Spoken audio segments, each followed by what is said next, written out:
The IAEA has recently emphasized the importance of nuclear safety and also the fact that nuclear facilities can be promoted for peaceful uses. To what extent do you agree or disagree with this statement, please?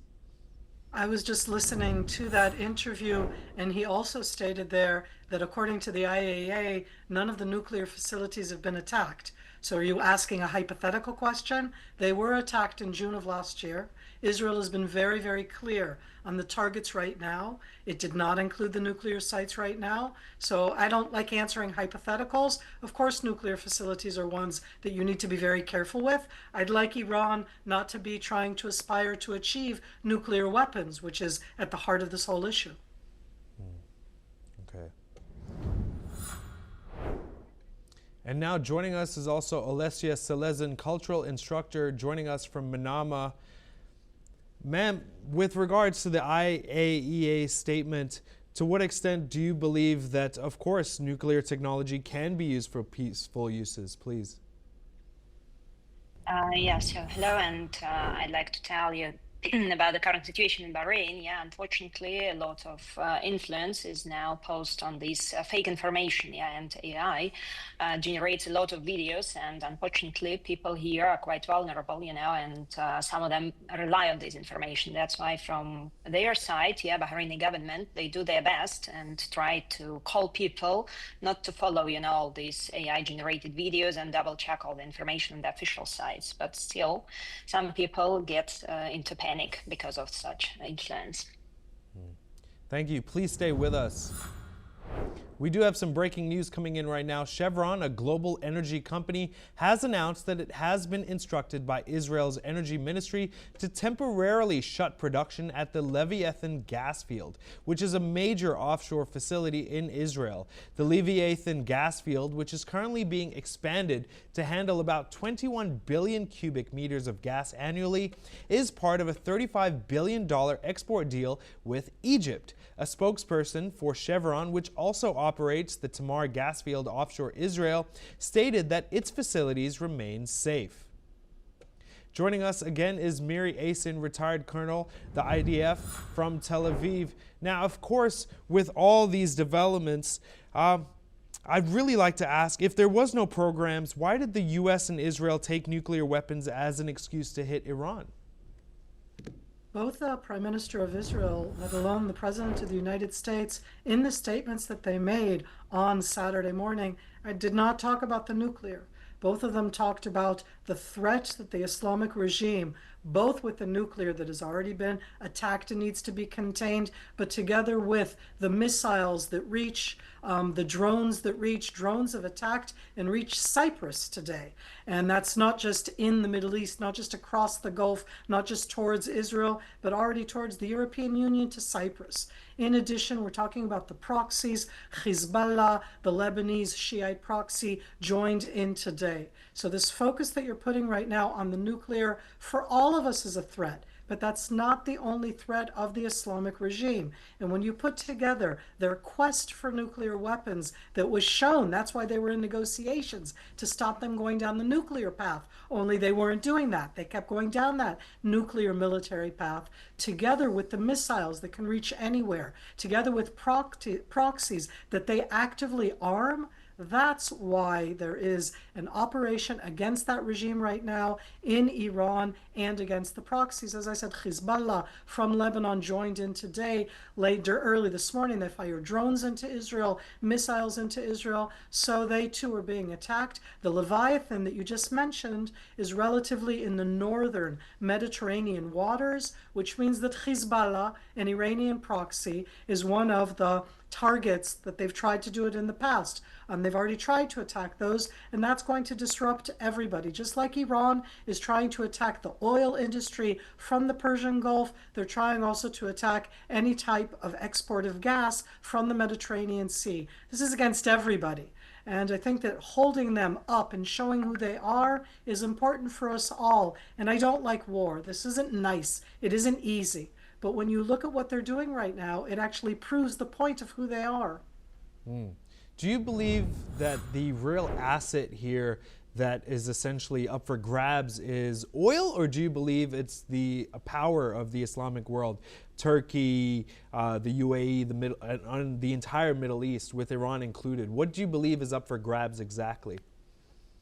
At the moment, we're talking about who is going to be the dominant geopolitical power in the Middle East. And until 2.5 years ago, the Islamic regime of Iran, both in Iran, through its proxies, in Iraq, Syria, that since then the regime has changed, Hezbollah in Lebanon, the Houthis in Yemen, just look at what's going on in the Shiite Pakistanis right now. They were the ones trying to disrupt and destabilize. They were the ones who were defining the tone. I do not like war. There's no question whatsoever that Israel has been in a harsh war for almost 2.5 years, one that Hamas, not Shiite, started on October 7th, 2023. So when I look at it right now, yes, oil is about this, gas is about this, but this is actually about the heart of the Middle East. It's about Sunni, Shiite, but overwhelmingly a regime that is trying to destabilize all of the other Arab Sunni regimes. Why is the Islamic regime of Iran right now attacking in the last 24 hours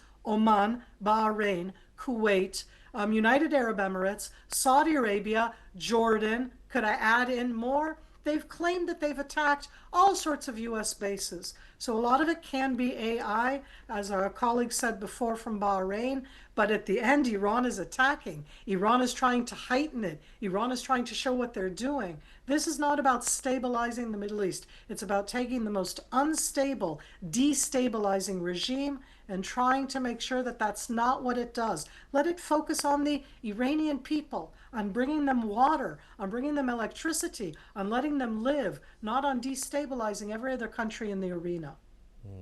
Please stay with us. We'll be right back with you. And now we have some breaking news coming in. Qatar's defense ministry has reported that 2 Iranian drones struck energy facilities in the industrial cities of Mesaid and Ras Laffan, both located in Qatar. The attacks targeted a water tank at a power plant in Mesaid and an energy facility in Ras Laffan, both belonging to Qatar Energy, which is the state-owned energy giant. No casualties have been reported. The ministry has stated that damages and losses will be assessed by the relevant authorities, with an official statement expected later. And now joining us again is Olesya Selezin, cultural instructor, joining us from Manama. With the situation in Iran, ma'am, how do you believe that the rest of the world will react to the casualties in Iran? Do you believe that they will cooperate, send in troops, send in nurses? Will there be essentially some sort of aid? What's your thoughts on this?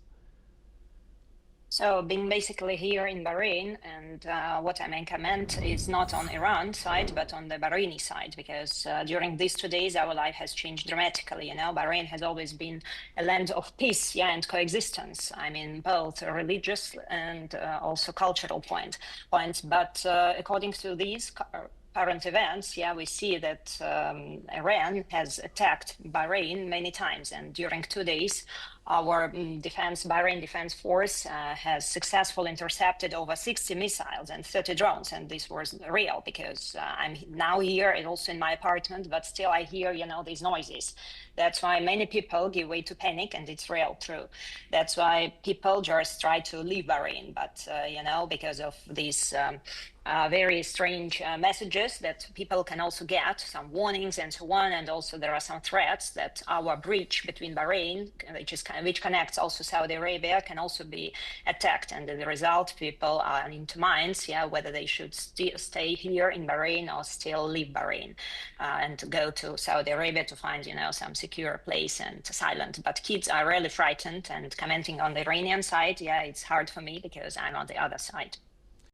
Breaking news coming in now. Lebanon's prime minister has announced that the country will implement a ban on Hezbollah's military activities, saying all such operations are illegal and must cease under state authority. The move comes as Hezbollah, an armed group backed by Iran, has been firing missiles and drones into Israel in retaliation for the killing of Iran's supreme leader. Reports have also stated that Israel has responded just as strongly with strikes strikes against Hezbollah targets across Lebanon. The decision is seen as an effort to prevent Lebanon from being dragged further into the widening conflict between Iran and Israel, which has already drawn in military actions across the region. And now joining us again is Miri, retired colonel of the IDF, joining us from Tel Aviv. Ma'am, any country, any government can impose any sanctions or rules, any document that says one military group can attack another. How effective do you believe this will be, please? The first thing is to really call out this new Lebanese government. Until pretty much a year ago, anybody in Lebanon that would say Hezbollah is against the law was immediately murdered. I want to be clear to the audience, murdered, blown up, including prime ministers, ministers, anybody who tried to do so. And the Prime Minister of Lebanon stated clearly in his voice today that Hezbollah should be against the law, and I call them out and say, wow, what a big difference. Having said that, it isn't happening in action. But first of all, I commend them on the rhetoric. I think that this is a really big stage. And I'm going to ask anybody, do you know any other country that in addition to its army, there's a Lebanese Armed Forces, LAF, that in addition to their military, they have an additional military force that, by the way, Hezbollah, before Israel counterattacked against them in the last year, Hezbollah held a force that was the 8th largest missile cache in the world, all supplied by the Islamic regime of Iran. So the fact that right now they're saying you can't have Lebanese armed forces and then this other armed force that works for whom? For the religious authority, for the Islamic regime of Iran that supplies all those weapons, they're calling it out for what it is. I just want to emphasize that in Iran, in addition to the Iranian military, there is the Iranian Revolutionary Guard. And in India, you don't, I'm just saying. But in Europe, for example, the EU defines the Iranian Revolutionary Guard Corps as a terror organization. And that's within the Islamic regime of Iran. It's defined as such. So right now, what we're looking at is words, and I hope that those words will bring action, and that will be much better for what we see in the future for Lebanon. They also made some statements about possibly reaching out to Israel, willing to talk about a variety of things, but their willingness to disarm Hezbollah is central.